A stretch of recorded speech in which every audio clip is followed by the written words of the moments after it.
name's Philip Klein, and you're listening to the Monday Morning Critic. So I have to say, going through your filmography is pretty amazing because first, before I go into any further, could you explain to me, I know what it is, but what's an orchestrator? Is that somebody that conducts the orchestra? Is that somebody that assembles the orchestra? I mean, I'm coming from a point of I know what it is. I have a feel for what it is, but what are the exact duties of an orchestrator? Yeah, I mean, it's a question I get asked a lot. I guess it's so what an orchestrator does is works in conjunction with a composer to basically take what they've written, because everything nowadays is digital. Like we work on computers for everything. So it's the process of taking it from digital form and making it analog, so to speak. So we take all these blips and blops on your screen and turn them into notes on a page. Gotcha. And what we do is assign all the individual parts for the instruments, make some creative decisions about voicings and we're there to basically take what a composer has done, formalize it in the most elegant way possible. Some composers write very bare bones cues that go to an orchestrator. So you're doing a lot more creative thinking and filling in. Other composers are very complete, and it usually comes down to if there's time, in all honesty. If they have the time to invest into that process, they usually can get through it.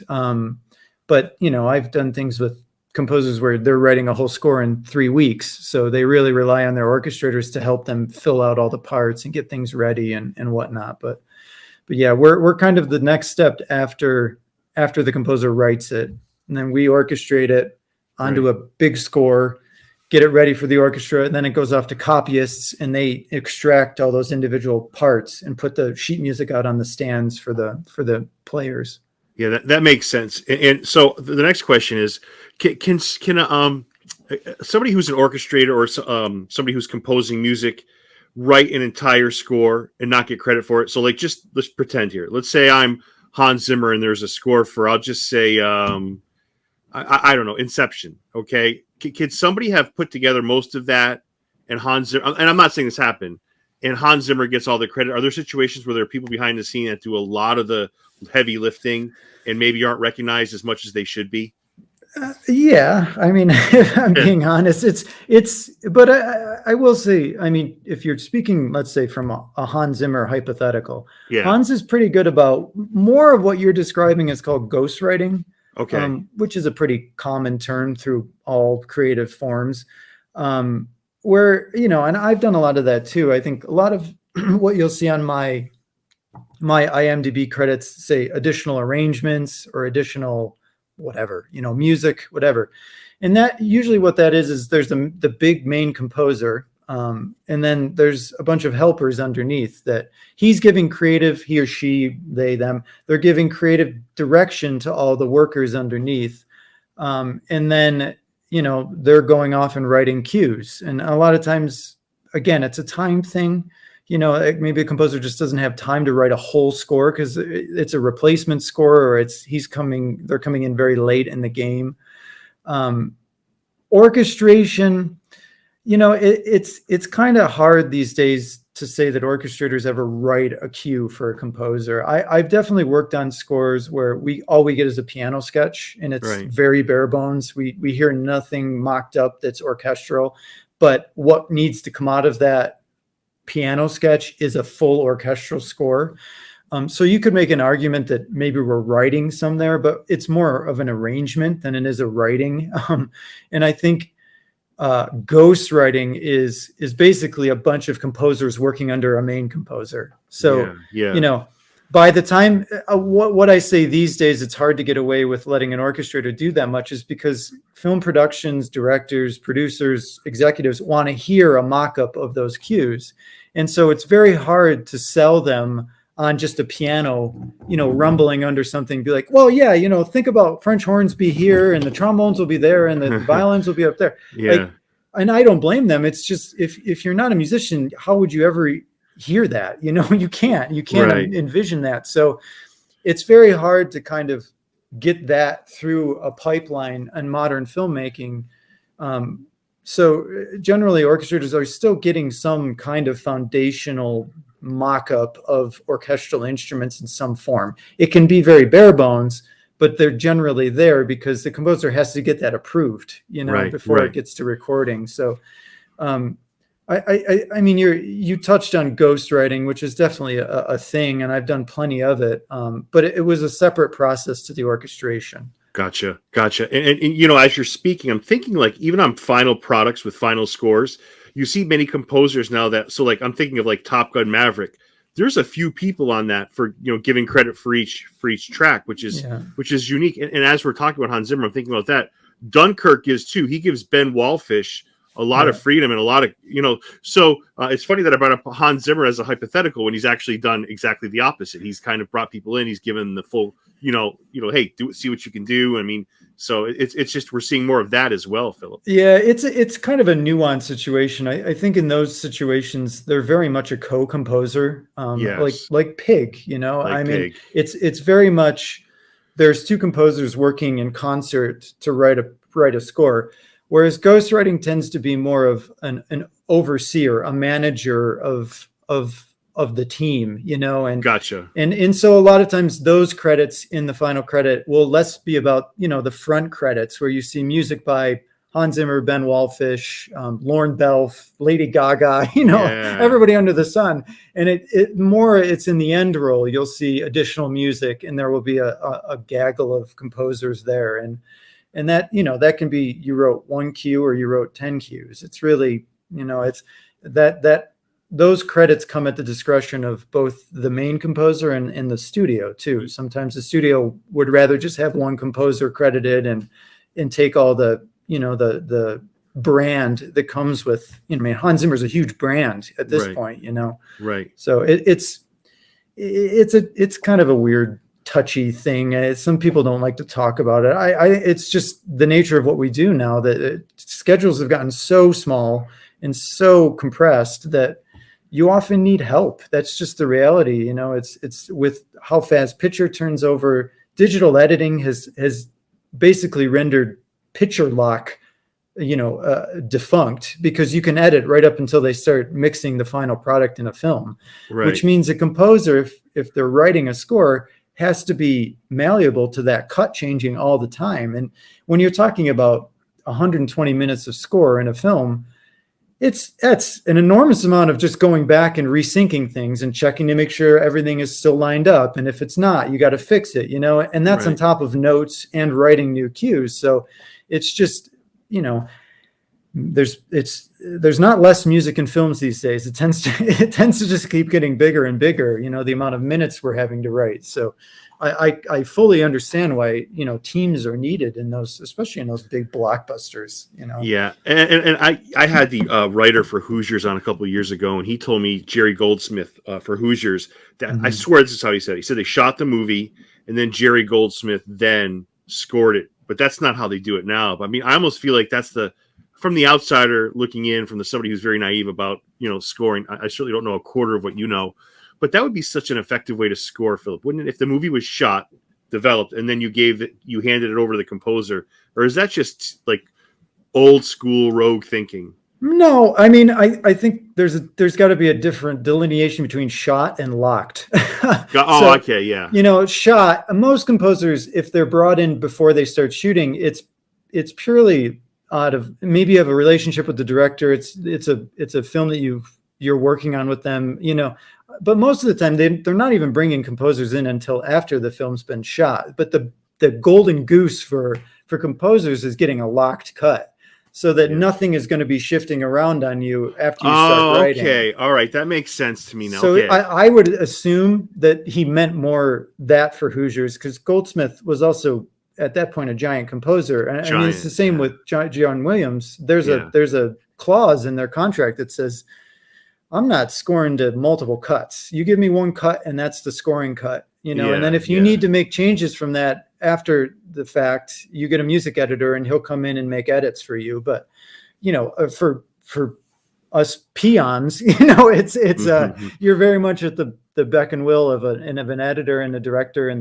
the studio, kind of, messing around with their cut for as long as they want. But, and in some cases you simply could never wait for them to lock it, because they lock it, 3 weeks before the dub, and you're Right. just then you'd be, the best films to me are the ones where they have a ton of visual effects, because they have to lock those sequences, because visual effects are so expensive that for them to be going back and changing all the visual effects would be so prohibitively expensive that those would tend to be the films that lock a lot earlier. Yeah. Which just frees everyone up to be, a little more creative and a little less reactionary, if that makes sense. Because we're not always doubling back and going, oh my gosh, they reorganized the entire first 3 reels of the film. I have to go back and reconceive everything I've just done, because obviously that's a huge time suck. It's just you've spent maybe 4 weeks writing all that music, and then you have to go back on yourself, and you still have 3 more reels to get through. So the locked cut is but that's what I mean. When you're working digitally, it's the same with music. You can make changes to your heart's content, whereas back then it was, you wrote it on a piece of paper, it gets recorded, and then it's done. It's when you were working with physical film and punching and streaming and stuff like that, you really, it becomes very expensive to keep going. So, it's just changed the industry in that respect. Yeah. Before we get into your life specifically, great picture of you and Steven Tyler on your website, by the way. No, thanks. Yeah. One of those surreal moments, where I was conducting an orchestra, and he was sitting next to me. We were working on new arrangements for his show that is back up now. And he's singing Janie's Got a Gun next to me in the studio. And I'm looking around going, I have no idea how I got here. It's just what were the circumstances that led to this moment? I have no idea, but very few can relate to that experience. I can tell you. Yeah, it was something, but it was so much fun. So much fun. So your early days are trumpet and composition at Northwestern, phenomenal school. I have to say, when I was younger, I have a nightmare story about starting keyboards, which I won't share with you. But the other one was the trumpet. I remember wanting to do so well at the trumpet when I was in 6th grade. All I remember was my face and my cheeks hurting for like a week after. I was so bad. So I'm envious of somebody who could make a living with it. Talk about your time at Northwestern and why trumpet. Trumpet. It all kind of cycles back to film music to me. There are 2 main reasons brass became a big part of my life. The first is that my father played in drum corps all his life, which, if you're not familiar with, is it's kind of like competitive marching band, but to an extreme degree, and it's a whole subculture. The people that know drum corps are all in, and he played all through his youth into senior corps when he was an adult. And I used to tag along, and, you hear drums and you hear really loud brass. And they're bugles actually in drum corps. And there was one particular trumpet player, bugle player, that played all the solos. And I just adored the guy. I just thought he was the coolest person in the world, And so that definitely put music in my brain. And then I heard Jurassic Park. I was 93, I guess, is when it came out. So I was 8 years old, and I heard the big fanfare on the fly into the island, and I was hooked. It was just trumpets blasting, and I thought to myself, I want to play that, and maybe someday I want to do that, and that kind of started it. And I had a fair amount of success on trumpet performing when I was young, and I was dabbling in composition, and Northwestern at that point was probably one of the top trumpet schools. We had Barbara Butler and Charlie Geyer were the 2 professors. And my classes, Ethan Bensdorf is in New York Philharmonic, Matt Martin's in Boston Symphony. It was kind of like, if you got into that school, you were on a track to be in any orchestra you wanted to be in, or at least given those opportunities. And so I did a couple years of trumpet performance with all those amazing musicians. And then I had a bit of I don't want to say a crisis, a moment of clarity, let's say. And I thought to myself, I'd rather be creating the music than recreating the music. And I started to focus much more on the composition side of things. And, Northwestern had a great theater school. It had a great film school, communications. And nobody was really doing any kind of scoring. And that was always in the back of my mind as something I loved. I grew up on all of these scores by Williams, Goldsmith, Tom Newman, Horner, these just giants of film music. And so I started to kind of dabble with, GarageBand and try my hand at that. And, I'm immensely grateful for all the years I had in an orchestra. I played in several orchestras throughout the world, and it taught me so much about not only writing, but orchestration and everything about being in an orchestra, the feeling of playing in that power and whatnot. So I just focused more on that, and I started reaching out to filmmakers and anybody that needed original music. I did some music for the TV station on campus, and I was just eager to write as much as I could and fail as much as I could, because it was a very safe space to fail. And it worked out. And by the end of college, I had done an internship out here. It was a lot of new territory for Northwestern because no one was doing that. So I did a lot of independent studies that got credits, and I kind of convinced the film school to let me use their internship database to get an internship at Sony Scoring Stage out here. And I met a bunch of people there, and it just felt natural. I think when I got to the end of my bachelor's, to LA was probably the next step, because I was heading towards that world of film music, and luckily it worked out.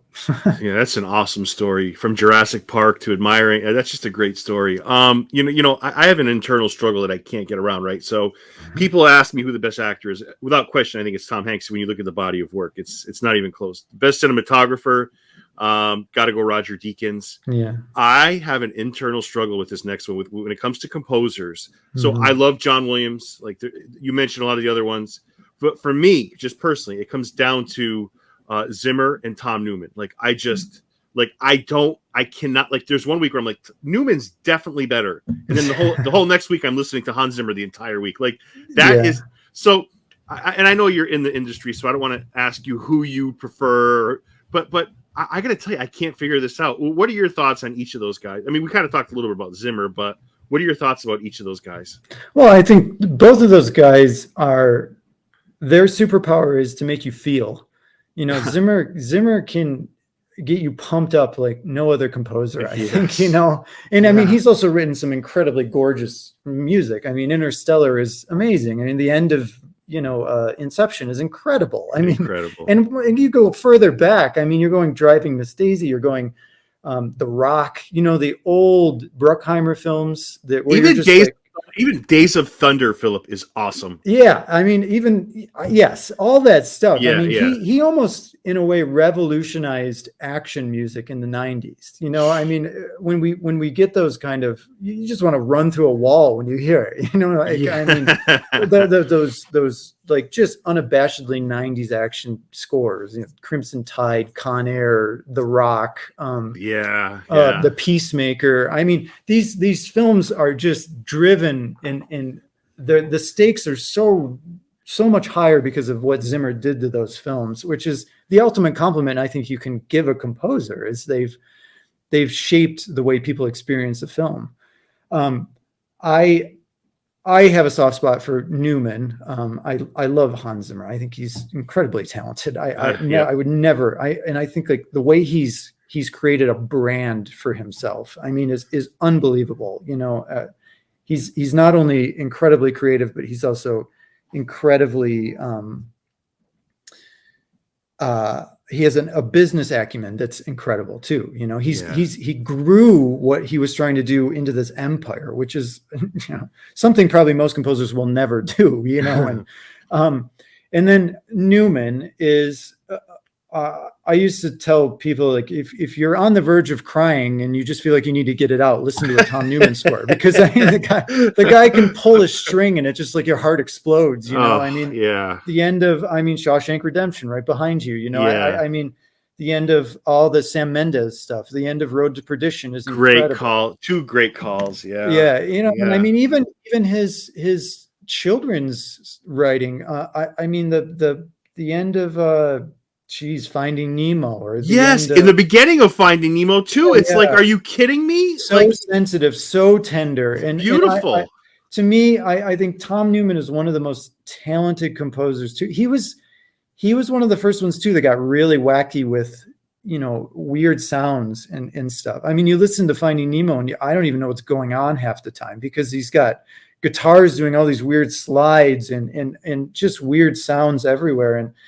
And that was kind of before the world we live in now, where that's a very common thing, where everyone's trying to find unique sounds. I mean, his superpower was always just to connect so emotionally to the viewer so quickly. I mean, one of my favorite scores from his is Little Women, the 1994 film. One. Yeah. It's just absolutely gorgeously written and conceived, and it just never ends. Even films that no one really pays attention to anymore, like Phenomenon, has a gorgeous score, and I mean, these are lesser known things that he's done, You are tugging on my heartstrings with this. Like, I've asked this question before. This is the best explanation about these two men I've ever heard, and I'm interrupting it, but like, it's okay. So Phenomenon is a top score. Like, there is a score that people should like. If the movie itself is wonderful, but his score shines through that. I didn't mean to interrupt you, but you are no, it's true. You are hitting all the right feels. Yeah. I mean, there's so many. How to Make an American Quilt is another one that's gorgeous, and even Josh and Sam. Like, you go way back when he was doing films like that. I mean,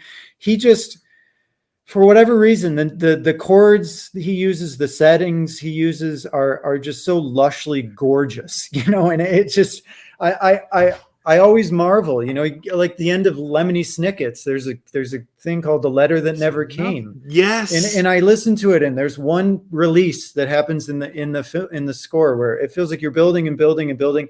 And it's like Nemo, at the end of Nemo, when you finally hear ba-da, ba-da-dum, ba-da-da-da-da, and it's just like, oh my gosh, and it's like he has such a way with strings and that stuff. I mean, there are moments too in Angels of America that it's just it's almost like he's reaching for the music in a place that I'll never know where it comes from. I mean, so yeah, I probably watched The Letter That Never Came, that scene and that track in that movie, Lemony Snicket's. I've probably watched that 300 times the way that ends. Like, yeah, it's unbelievable. Like where how he takes off. It's the same at like the end of The Help. He does the same thing at the end of The Help as she's walking, and then the camera pulls up and he lets the strings just soar, and it's just, it gives me goosebumps talking about it. It's just the way he is, and so I don't know. I always say I listen to Hans Zimmer when I need to get myself ready to go to the gym, and I listen to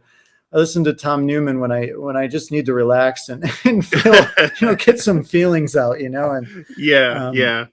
that is so well said. And he just drives home Shawshank. Like, that movie has all the right things going for it, and then you have Newman almost like a sinister puppet master, like, just taking your feelings and just and it's such and too, like that score is so brilliantly conceived, because it's not, so much of what's written today is pop harmony. It's kind of harmonically, I don't want to say simple, but it is simple. It's trying to reach people on a very clear, unadulterated level. You're trying to write something that will be instantly recognizable, and I think the true masters of film music, Goldsmith or Newman and especially John Williams, they take these very complex harmonic worlds, very complex orchestration worlds, but still create these extremely memorable melodies that go on top of them. So what you get is almost operatic by the end of it, because it's so dense and so layered. And as you study the music, or as you get third, fourth, fifth viewing of a film, you're still hearing these new intricacies that you'd never really heard before. And I think Shawshank is one of those things. The beginning is a 4-note rising motif, ba dum dum dum ba dum ba, and he adds all these like contrapuntal layers on top of it, and it builds and it builds and it builds, and then it comes back later. And in the whole sequence, when Andy escapes jail and is crawling through the pipes, and he finally gets out and rips his shirt off, and looks up at the sky. There are these chords that are like really crunchy underneath it, but yet you still feel this like ebullience to the moment, and I mean, those are those composers' superpowers, is being able to bring that kind of complexity into a score, but also carry you on just this journey that you would have never gone to before. So I think, we stand on big shoulders in this industry, and we all try to live up to that, but music has gotten a lot simpler. And that's also just because people are a little, I think, afraid of music. Filmmakers get afraid of pushing people too far. They want people to kind of make their own assumptions when they see a film. And, I grew up in an era of just like unadulterated cinematic bliss. It's like, Alan Silvestri is a dear mentor to me. And at one time we were speaking about Forrest Gump, and there's a sequence, obviously the famous sequence when he finally learns to run and the shackles, his braces fall off. And there's a sequence in that shot where if you listen to it without music, you mute the film, there's this big pullback and Forrest makes a round turn and runs through a field off screen. And without sound, it feels like it never ends. It feels like it just goes on forever. And you're like, what are we trying to do here? And then you get Silvestri's score and it just explodes. The full theme, ba-da-dum, ba-da-da-da-dum, ba-da-da-da-da, right at that moment. And you're just like running with him. You're just like, oh my gosh, I'm in this moment, and I think like, that's what people want. They want to feel, you go to the movie it's escapist. That's the whole point. You want that manipulation. That's why I do this. I want to make people feel something, so it can get a little frustrating now and then with newer films and everybody's like, I want a really minimal understated score, and okay, there's only so much I can do there, and but that's why my heart belongs to the Newmans and the Goldsmiths and the Zimmers and those classic scores that you just can't help but feel when you hear them. You stole my next person, Alan Silvestri. I want to touch at him, but also I've had a few composers vent about temp music and how much they absolutely loathe it. The fact that they have to fill a scene with temp music versus the dialogue that an actor should be saying during that scene. The frustration seems like it's a real thing, Philip. Yeah, I think it's a love-hate for me. That's only because I feel like if you're working with a director, let's say that you've never worked with before, or a director that has a really hard time articulating creatively what it is about music that they want or what it is that they are trying to feel, I think a temp score can be a really helpful aid in that process, because it can you can listen to something and say, okay, do you like where it's sitting sonically, like in the range? Is it mid or is it low or is it high? Let's get away from the specifics of the melody. Let's not even think about that. Let's think about orchestrationally. It's an orchestra, or it's a synth, or it's a guitar, or it's whatever. And I think as a way to kind of start a dialogue with a director, that can be really helpful. However, if it's a director I feel that does know what they want and has specifically chosen this piece of music because for whatever reason they love it, music, as you know, is extremely subjective. Something they might have heard that in a film that really got them into, like if I heard Jurassic Park Journey to the Island, it gives me goosebumps and it makes me very nostalgic because that was like my set off career. Yeah. Somebody else might have gone to the movies with their ex-wife and they hear that and they want to vomit, So I think it's very hard in those situations when a director gets so attached to a piece of music because they've lived with it a lot longer than you've been involved with the film, especially animation. It gets very tricky in animation.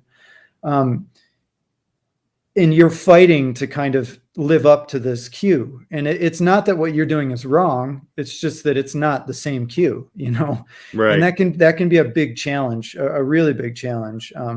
Usually for me, it's 2 or 3 cues in a film that end up being that. The rest kind of work themselves out, but for whatever reason, it's like if you made a film and let's say your favorite composer was Hans Zimmer and Tom Newman, mm-hmm. and you put The Letter That Never Came over the last sequence of the film, that's going to be really hard for a composer to live up to that, because I both know how beautiful that is, and what it means to you and how many times you've heard it. That's the other thing too. You got to realize a composer comes in and plays their demo. It's the first time a director's ever heard that piece of music. So it's very hard to kind of instantly, be at the point to where they're like, this is even better than I could have imagined. A lot of times I say, just go live with it. Don't give me feedback right away. Give it 5 or 6 times, before you decide that, no, it's still not working, but I think there have been cases where I'm very grateful for temp score, because it cleared a lot of junk out of our conversation early on. And then we could focus more on, okay, what is working, what's not working. And then there are other times where, you just want to, throw your computer off the table because you've heard this, you've done like 10 versions and it's still not beating, John Williams. So yeah. And I feel like Silvestri has that just amazing. Like, he's done things that are meaningful to me, like little things like Mac and Me and Cop and a Half to Back to the Future. And I'll tell you another soundtrack, a composition he's done, a movie score that he's done that is really, I don't know if it's forgotten or not. People forgot how great it was. Contact is a great score. Like that is and not to mention Back to the Future. I mean, he is a legend, and to have that man as one of your mentors, I mean, that's got to be freaking like sitting next to Steven Tyler. Yeah, it's surreal. I mean, I met him at the Sundance Composers Lab, which is they don't do it anymore, but it was an amazing program because they just bring 5 fledgling young composers up, and then you get to spend 2 weeks in the mountains of Utah in like an artist retreat with all these famous composers. Wow. And Silvestri was one of them. And Alan came up, and usually the way it would work is they would bring up a scene from a film that they had done, and the 5 fellows would all score it, and then we'd sit in a screening room and play it over, and Alan would give us feedback, but he'd be available through the 1 or 2 days that you were working on it too. He'd come into your little studio and work with you as you were trying to work through the queue, and give you feedback. And I think, a lot of the fundamental things like we just talked about being a cinematic experience and whatnot is very much Alan, and he used to say there was the score he brought up was from the second night at the museum. I was just going to ask you what score. It's the sequence when Amy Adams is getting in her plane and she flies off, very kind of like classic Hollywood. There's a kiss and then she gets in her plane and flies off, a good old classic Hollywood ending. And I was trying to be really subtle at the end, and he came in, he's like, oh man, he's like, I'm Hollywood, man. You just got to let the strings go there, and that's, but I think we kind of connected early on about, our approach. And I mean, I can't say my approach. I was such a young person at that point. It was more just, I loved his music, that's also where I met Harry Gregson-Williams, who I worked with for 6 years after it. So it was a big moment for me in my life, Sundance. Yeah. And, as an orchestrator, we talked about earlier, News of the World is one of the best movies I've seen in the pandemic universe. Joker, obviously great. You brought up Harry Gregson-Williams. I had a composer, David Buckley, who did Papillon on the podcast. I've worked a lot with Dave. So very nice guy, another talented guy, and another, I mean, I'm not just name dropping. I feel like it's important to the conversation, but I feel like he's brought up Williams as an influence to his life too. Oh yeah. So Dave still had a studio at Harry had a big compound in Venice at one point. He's scaled way back down now, but there were several smaller studios and Dave had a room there. And at that point, Dave was just renting the room. He had his own thing going on, but I used to see Dave every day. And then I did Papillon with Dave. I did Greenland. I did he did a bunch of music on 50 Shades Freed. I did a lot of that for him. I mean, I love Dave. I think he's one of the most brilliant young composers, and I mean, his writing is just incredible. But we definitely came up in the Gregson-Williams, architecture of working for him, and I'm very grateful for Harry. I mean, he opened so many doors. In a way, he kind of taught me how to score movies, because I had gone to Sundance and up until that point, it was like all orchestration. And I was kind of thinking maybe I should go back to school. I like orchestrating, but it's not what I really wanted to ultimately do. And then I went to Sundance, met Alan and met Harry. Harry, a week later, called me into his studio and said, I got a film, Arthur Christmas. Do you want to write some music on it? And that set off 6 years of working with him. I just orchestrated his new DreamWorks animation logo that's coming out, and did House of Gucci with him recently. Yeah. I mean, he just sat me in front of a computer. He's like, well, I work in Cubase. And at that point I was working in another program. And I said, it's fine. Just put me here and let me figure it out, and he introduced me to the agency that I'm in now. I mean, I could never thank the man enough. And I will always do that. And in the same way for Alan. Alan's the reason I got The Last Full Measure. They called him and asked, we need a young composer that can do an orchestral score. And Alan said, I got the perfect guy for, and I mean, totally selfless. I'd never done any work for Alan. It was just, him being an amazing human being. And I, those are the kind of people that make your career. And in this business, that's kind of people you kind of need. Yeah, no, I get it. I get it. I have to tell you how much I love the Pig score. I remember seeing it in the theater, just walking out like weeping. And I'll get to a little bit of detail, and but I know it's kind of a. So I heard another interview you did, and I was trying to put together how this unfolded, right? So I know it's not a co-scoring. Well, it kind of is a co-scoring situation, but not the typical co-scoring situation, right? So if you don't mind telling like how that unfolded for you, I would certainly appreciate that, Philip. Yeah, Alexis is a dear friend. I mean, we had worked together for another composer as ghostwriters or additional composers. Yeah. And so we were in a studio together every day for years. And so, I mean, it's a bit like going to battle with somebody, and we became very close.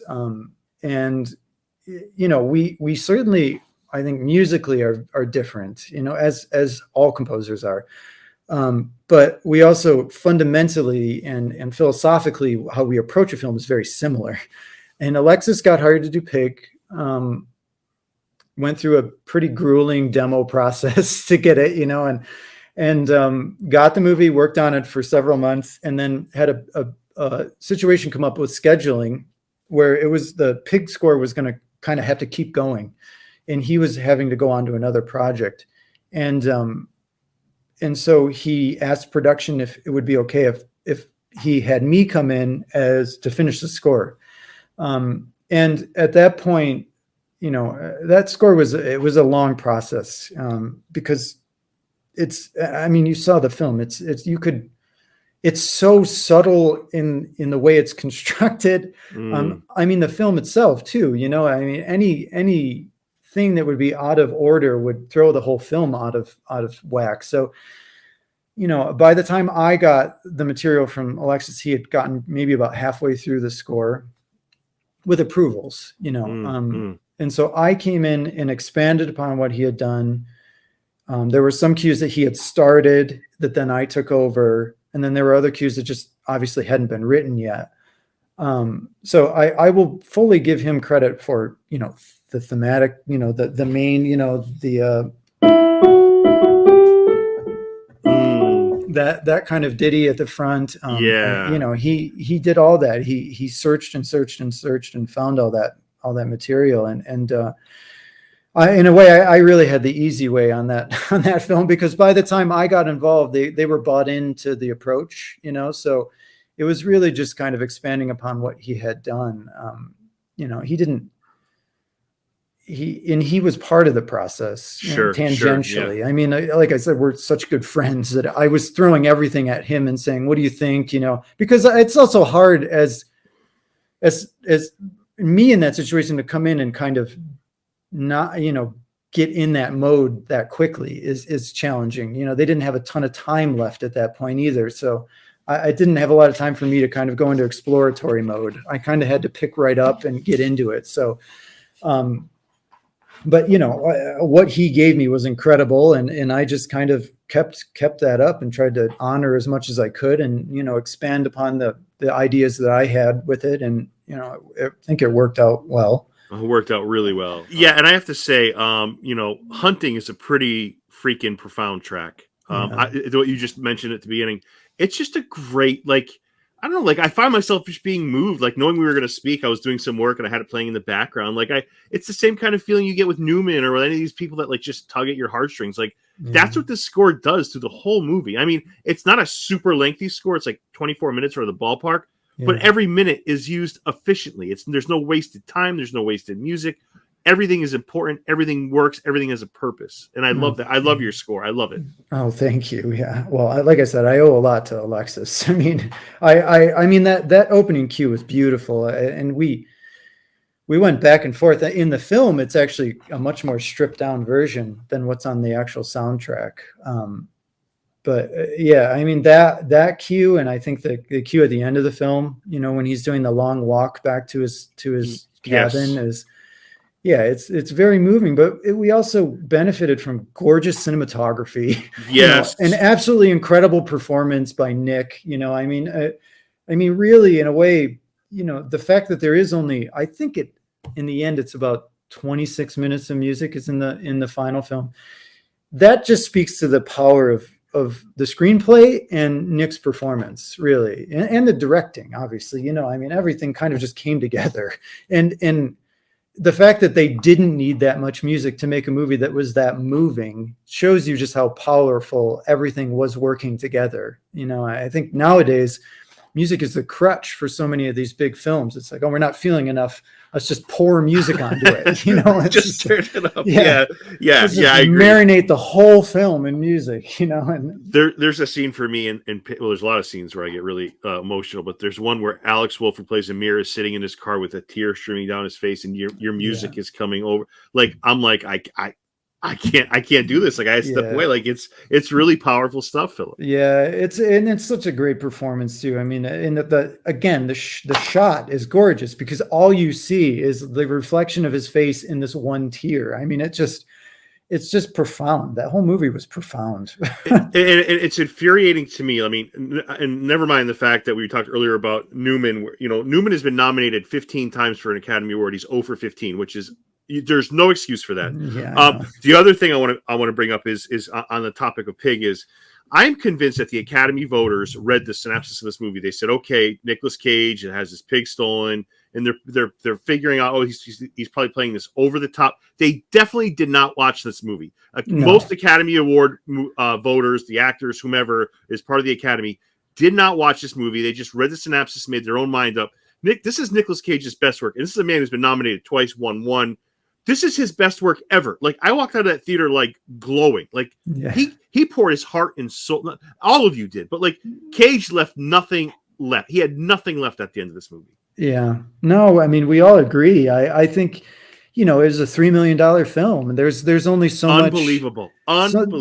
You know, there's only so much you can do on the back end of that. You know, I mean, Neon did what they could, you know, but you're going against, you know, these gargantuan independent films that, you know, have P&A budgets in the 20s and $30 million range, you know, and they got the whole campaigns for them. I mean, I think he did win a SAG award. He might have, but the fact that he's not even nominated for an Academy Award is a joke. Like, I mean, this, like, I'm watching this movie, not like I couldn't believe the way it hit me. Like you mentioned the cinematography. I would be remiss if I didn't mention Pat Scola, Michael's first big movie, Sarnowski. But it's one of those movies, Philip, where just everything clicks. And I love it when I'm at a theater, because I saw this at the theater. I love it when I know what I'm loving it more by the minute, and I could feel it. I could feel the cinematography. I could feel the music and the acting. There's no better feeling as a moviegoer that you're in for a treat. You know what I'm saying? Yeah. Like, no, I get it. I mean, at the premiere for that, it was at the Arrow, I think, is what the theater name out here. It's a smaller theater. It's not, you know, it's not Grauman's or anything. And there was just an energy in the audience that everyone was just buying the film at every level. You know, and there were some chuckles here and there that were not unexpected, but almost heartwarming. You know, because like Nick just, everybody I think in that movie was waiting for Nick to turn into Nick. You know, right. Like Nick is going to turn into Nicolas Cage at some point, right? And he never does. He gets very close to it at one point near the end of the film when he's getting completely frustrated by everything. But it's always for the performance that it's going towards, you know, and it just had this feeling. There was an energy in that theater that people were just in it. They bought it from the beginning, and by the end they were just sobbing, and just all in when that song comes in at the end, and I get it, I really do. I mean, my wife leaned over to me in the middle of it, and she comes into the studio and sees a bit here and there, a little, or I'll play something for her and I'll be like, what does this feel like to you? Is it working?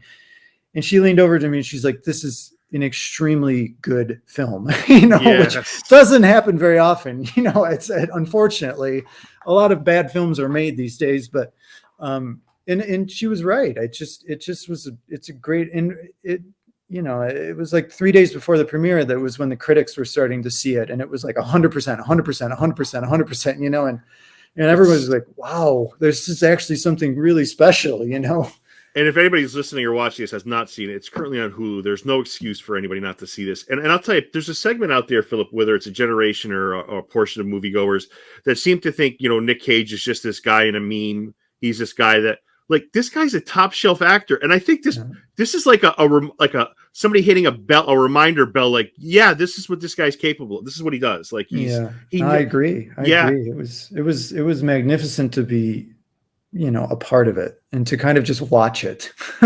Is there a scene that you love, whether your music is involved or not? Is there a scene that hits home for you? And I mean, I got to tell you, I was totally blown away by the underground fight scene. I don't want to give away too much. Yeah. I don't even call it a fight scene. It was, but it was just like Fight Club almost. Fight Club. Yeah. Is there a scene that catches you kind of that you find yourself just gravitating to? Yeah, I mean, my favorite sequence in the film is when he goes to the restaurant and basically eviscerates the guy that worked for him for a week or whatever it was. And I mean, without giving away too much, it's just they were very clever when they did that sequence in the sound, and you'd never know it, I think, because they do it so seamlessly. But there's some background, music playing from the restaurant, which is like a shakuhachi, like quasi Japanese, Asian sounding music. And as Nick starts to speak, and he goes on this very lengthy monologue about why this guy's career is not amounted to anything what he could have been, and this other chef is gradually just dying inside. The music very slowly goes away, and you start to hear just like this low hum build up, and it's basically the internal sound of this other chef's brain just firing on all levels, so that he's, he realizes, and then he ends it, and all the music comes back, and you come right out of it with him. But it was such an effective, I mean, not only is the monologue incredible, like the dialogue that's being spoken between the two is incredible. I think just mix wise, it was really amazing. And it's when we watched the film finally mixed, and I saw it, I said, oh, that's just great acting. The performances were incredible. The other chef was incredible. He's getting more and more nervous. He's sweating. He's picking up his water and it's shaking. He's going, well, I had to do this. And, and Nicolas Cage is making fun of him for serving, tree bark with a side of, whatever, lemon squeezed snails, It's like, do you really like eating that? Do you enjoy eating that? It's an incredible sequence. It's Finway's restaurant. Yeah, it's really amazing, but no music, no score. I mean, most of the sequences don't have score in that film. I think if I'm speaking from a scoring standpoint, I think the end sequence to me is extremely, extremely powerful, because it does come in. It comes in when we see Alex's tear. That's the kickoff. For my favorite. That's my favorite. Yeah, that's my favorite. So yeah, I mean, even the sequence when they're cooking the meal for his dad is really incredible. It's all, I mean, you get a good healthy dose of incredible performances and great food porn at the same time. It's just, it's the dream, And I couldn't help when I was rewatching this over the weekend, knowing we were going to speak. I was like, you know what? There's parallels when I was listening to your music. There's parallels to Cage's character and Cage's real life. Like the way that, I'm not saying somebody stole his pig, but like just going through adversity and overcoming it. And, you know, the movie has a lot of those great things of redemption and love. I just feel like there's things in Cage's life that the movie made kind of, you could see parallels to. And you're rooting for Cage in real life, and you're rooting for Cage's character in this movie. And the music really, really shoves that along. Yeah. Oh, thank you. Yeah. And it's a testament to the, to the screenplay and performances, because I mean, you feel so emotionally connected to this pig, and you only see the pig for 5 minutes, maybe at the beginning of the movie. And then, it's gone. And the whole time, but then, as the film goes on, you realize that it's not so much the pig that you're connected to. It's the idea of the pig and what it represents to Nicolas Cage. That's right. And so, when everything at the end kind of comes to fruition, it's just, it's extremely emotional. It's extremely emotional, like what that relationship meant to Nicolas Cage, to Robin. Yeah, just a beautiful movie and a beautiful score. Philip, what's around the corner for you, my friend? What are some projects coming up? What can you say? What are you comfortable sharing? Perhaps social media, whatever you want to throw out there. Yeah, sure. This past year was a lot of orchestration. I had Medieval came out a couple months ago. Yes. And then I did a film with De Niro and Malkovich. New actors? Are those new actors that you're mentioning? Yeah. These two guys that they're trying to get their first break. I think this might do it. I don't know. But they're that one comes out in, I think, a little less than a month. It's called Savage Salvation. And then very cool. I'm doing a lot of orchestration stuff this past year. I did we're in the middle of Mandalorian right now, season 3. We're doing All the Light with James Newton Howard. Creed 3 is coming.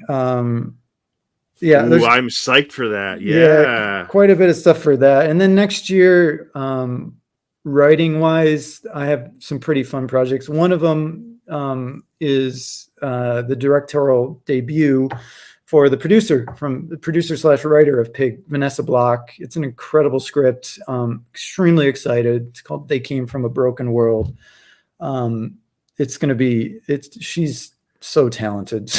She's just in her philosophy on music is also just very refreshing, and I think we're gonna have a lot of fun, and it's gonna be a big fun score to write, and the story itself is really fascinating. So it's kind of a psychological sci-fi in a way, but she has some pretty amazing actors and talent already attached, which I don't think I'm allowed to talk about, but yeah, I mean, that is the thing I'm looking most forward to, I will say, next year. A lot of orchestration. I keep busy with other things too, but there's always music running through this room, and I'm grateful for that.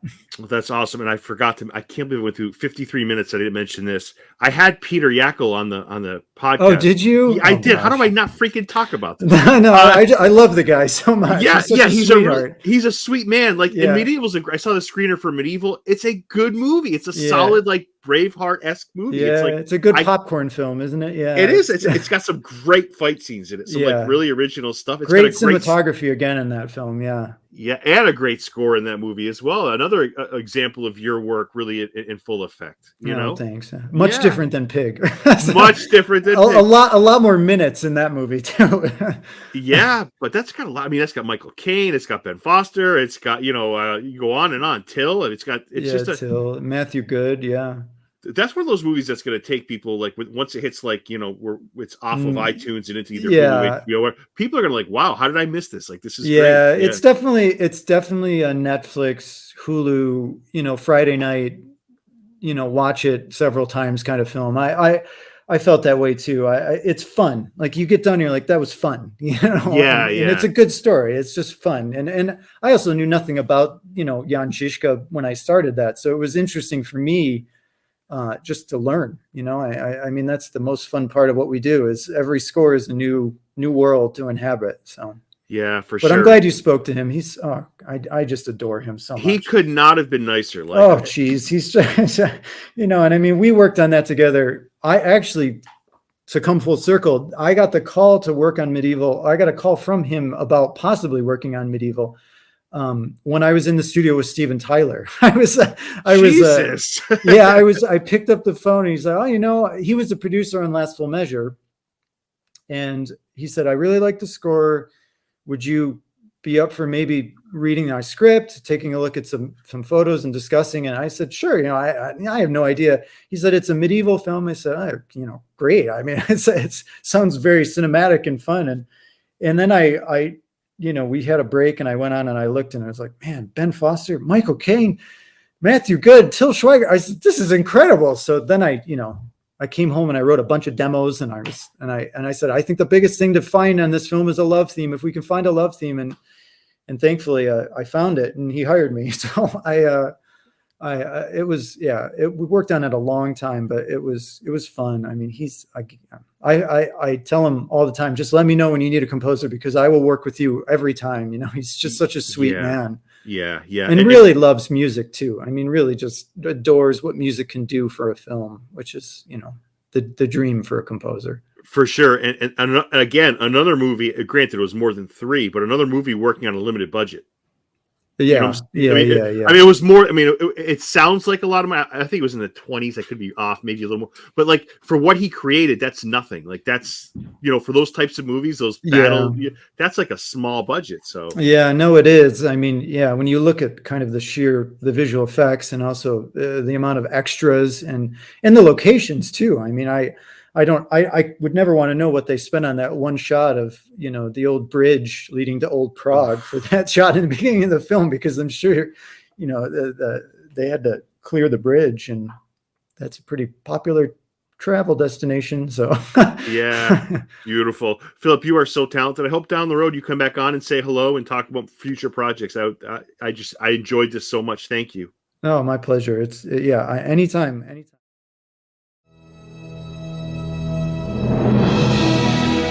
Thank you for listening to Derek Thomas and Monday Morning Critic Podcast.